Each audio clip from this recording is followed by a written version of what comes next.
В хадисе сказано: «Поистине Аллах любит чихание и не любит зевоту».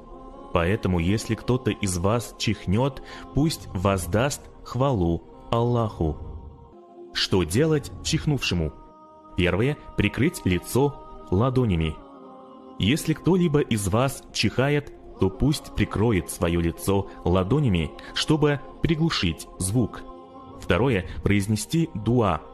Если кто-либо из вас чихнет, то пусть скажет «Альхамдулиллахи раббиль алямин» – хвала Аллаху, Господу миров. Третье – ответить на «Ярхамикаллах». А он пусть им ответит «Яхдикумуллах ва юслиху балякум» – да поведет вас Аллах прямым путем и приведет в порядок ваши дела. А он пусть им ответит «Яхфирулляху ляна валякум»